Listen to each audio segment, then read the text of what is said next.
বিশ্বস্ত এজেন্সি, সমস্যা নেই, বিশ্বস্ত এজেন্সি যারা বা আপনার। আসসালামু আলাইকুম সবাইকে। আপনারা অনেকেই আমাকে জিজ্ঞেস করেন যে আসলে কখন কোন সময়ে কিভাবে কম খরচে উমরা করতে পারবেন, অর্থাৎ কম খরচে উমরা করার জন্য কি কি করণীয়।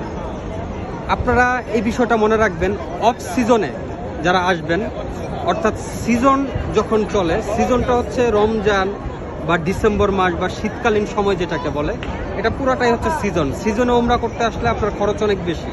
আর যারা অফ সিজনে আসবেন তারা কম খরচে উমরা করতে পারবেন, এবং 2 মাস, 2.5 মাস, 3 মাস আগে থেকে যারা বুকিং করবেন অফ সিজনে, তাদের জন্য অল্প খরচে উমরার অনেক অনেক অফার রয়েছে থাকে। এখন আসেন, কম খরচ মানে কি বা অল্প খরচ মানে কি। যেটা খরচ হবে তার অর্ধেকে তো আর আপনি আসতে পারবেন না। তুলনামূলক বাজার রেট দেখবেন, 10টা এজেন্সির সাথে কথা বলবেন, অবশ্যই বিশ্বস্ত এজেন্সি, সমস্যা নেই, বিশ্বস্ত এজেন্সি যারা বা আপনার। বলতেছিলাম আসলে একটা বাচ্চা চলে আসছে।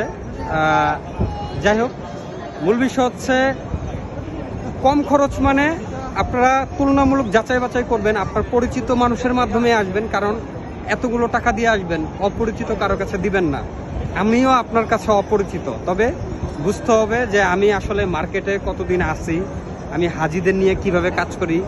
এরকম অনেক ট্রাভেল এজেন্সি আছে যাদেরকে বিশ্বাস করার মতো, তাদের মাধ্যমে আসেন, তবে অবশ্যই বাজার রেট যাচাই করে তারপরে আসেন।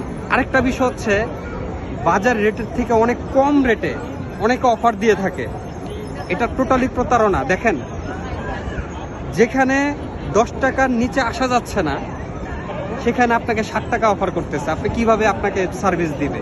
মক্কায় এসে আপনাকে ছেড়ে দিবে না, পাবেন ঠিকমতো হোটেল, না 3 বেলা খাবার পাবেন, না ঠিকমতো সার্ভিস পাবেন। অতএব প্রতারিত হতে না চাইলে টাকার ব্যাপারটা যেভাবে ভাবতে হবে, আপনাকে বুঝতে হবে, বেশি দারুণ অফারে, গরম অফারে আসা যাবে না। তো যাই হোক, বিষয়টা মনে রাখবেন। যদি আরও কিছু জানার থাকে আপনারা প্রশ্ন করবেন, আপনাদের প্রশ্ন নিয়ে আমি ভিডিও করব ইনশাআল্লাহ। আসসালামু আলাইকুম।